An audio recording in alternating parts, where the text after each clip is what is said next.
रिफत रफ़ीक हमारे साथ हैं, आए इनसे बात करके कि खुदा ने इनकी ज़िंदगी में क्या काम किया, जिसकी आज की एक गवाही देने आई है।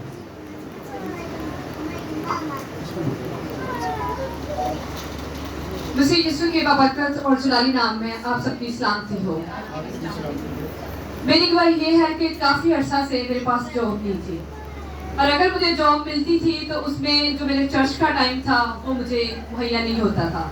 फिर मैं उसमें मेरी क्वाइल प्रैक्टिस भी छूट जाती थी और मैं उसमें पूरी तरह से चर्च को टाइम नहीं दे सकती थी। लेकिन मैं पास्टर साहब से दुआ करवाती रही, तो खुदावंद का शुक्र है कि खुदावंद ने मेरे दिल के ऐन मुताबिक मुझे जॉब मुहैया की।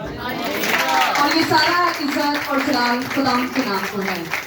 इसी तरह मेरी एक और गवाही है। बुध को जब मैं जॉब पर थी तो एकदम से मेरा ना बीपी लो होना शुरू हो गया, और जब मेरा बीपी लो होता है तो उससे मेरी नज़र फटना शुरू हो जाती है और मेरी तबीयत काफ़ी ज़्यादा ख़राब होना शुरू हो जाती है, और ये ऐसे ही ठीक नहीं होती। इसके लिए मुझे हॉस्पिटल जाना पड़ता है और इसको सही होते होते मुझे 1 या 2 दिन लग जाते हैं। लेकिन उस दिन ऐसा कुछ भी नहीं हुआ। जैसे ही मेरी तबीयत ख़राब होना शुरू हुई तो एकदम से मैंने पास्टर साहब को कॉल की, तो अंकल ने दुआ की और अंकल ने कहा कि आप परेशान ना हो, आपकी नज़र और बीपी अभी 2 मिनट में ये ठीक हो जाएगा। और जैसा पास्टर साहब ने कहा बिल्कुल वैसे ही हुए। 5 मिनट के बाद मेरी तबीयत बिल्कुल ठीक हो गई और मुझे कुछ भी नहीं हुआ।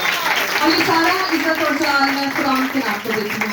और इसी तरह हम पास्टर साहब के भी शुक्रगुजार हैं जो हमारे लिए बोझ रखते हैं और जो दिन रात हमारे लिए दुआएं करते हैं। और खुदा इनको इसी तरह उम्र की दराजी से तंदुरुस्ती बख्शे, ताकि ये इसी तरह लोगों की जिंदगियों में बहुत सी गवाहियों को पैदा करने का वसीला बनता रहे। आमीन।